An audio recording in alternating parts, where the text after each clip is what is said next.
Greetings in Christ, brothers and sisters. My name is David Martin Whitworth, and I just wanted to take a few moments and express a deep and profound sense of gratitude and appreciation for a new season that's opening up in my life. And we're reminded in Ecclesiastes, for everything there is a season, and the season for me has come to a close at the Gammon Theological Seminary and the ITC. But I am absolutely delighted just to take a few moments and just say the direction that God is leading me, and again, a great big word of thanks. You know, Gammon has such a rich and vital history in the life of the Methodist Church and in creating, inspiring, equipping, and educating ministers for the life of the local church.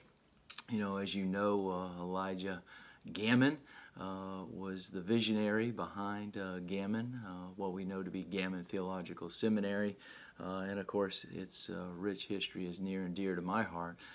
Elijah Gammon, of all things, was from the state of Maine, and that's where I am from also. So I've always thought of it as a wonderful part of being that history that Elijah Gammon has started and has carried on.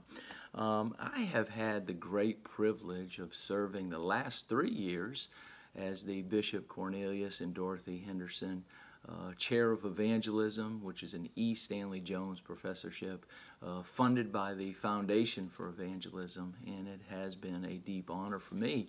I've actually been at ITC for 4 years. The first year was as an adjunct, teaching all the same classes that I was teaching these last 3 years. But it's been a great honor and privilege. Why? As I used to tell my students, because it's what I love to do most, which is to think about, talk about, and act upon the things of God, especially from our Wesleyan Methodist tradition. So it truly has been an honor. It's been a privilege to work with students, my peers and colleagues alike, and I certainly want to say thank you for that. But that being said, you know, it's been a tough year. Let's certainly acknowledge that over this last year and a half with this pandemic. It's been difficult for very many of us, and we've lost loved ones, and we see major and significant changes in the culture, in the economy, in the life of the church. And certainly we want to acknowledge that. But as difficult as it has been, like with anything, God can bring something good out of it. And of course, that's where I am today in opening or going through this new door that God has opened up. So there's been a blessing that's come out of this pandemic, and I'm going to be transferring and doing something into a new role that I never would have imagined that I would have been in, which is planting a church.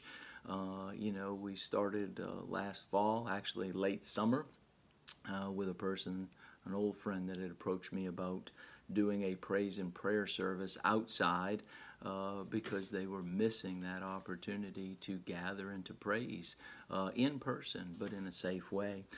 So I said, oh, that's a no-brainer. Let's go ahead and do that. So one time turned into 2 times, turned to 3 times, 4 times, and then we started gathering each week. And lo and behold, it has turned into a church plan. Now, of course, in the fall and even in the turn of the 2021, we kept being asked, are you planting a church? Are you planting a church? And the answer was always the same. No, we're not planting the church. We are the church. We're just simply the body of Christ, this gathering to praise God and to worship together. But that changed in March when the congregation met of their own volition, and they said, this gathering of people, and said, hey, look, we actually think we are the church. We are starting a new church, and we want you to be our lead pastor. So after much prayer and discernment, I have stepped into that role, and I'm absolutely thrilled and delighted to be there. So God is always a God of surprises as well. Shouldn't be from our perspective. We know that God works in mysterious and strange ways, but in miraculous ways. But I'm excited for the future of the church. I'm excited for this new chapter that God has opened up in my life, and I'm excited for you, the alum, the supporters, and the family of Gammon Theological Seminary. So I look forward to hearing and continuing to hear about the great things that God is doing in and through you. Special word of thanks to Dean Lewis.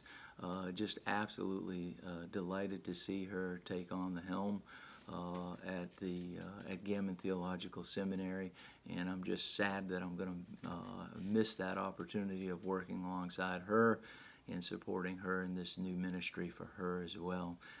But I trust and believe that God will use her in a mighty way. I just want to leave you with 2 or 3 thoughts, being the pastor and the teacher that I am. First, always put your trust in God. Put your faith in God, not in people. Because God will make all things possible. The one who is in you is greater than the one in the world.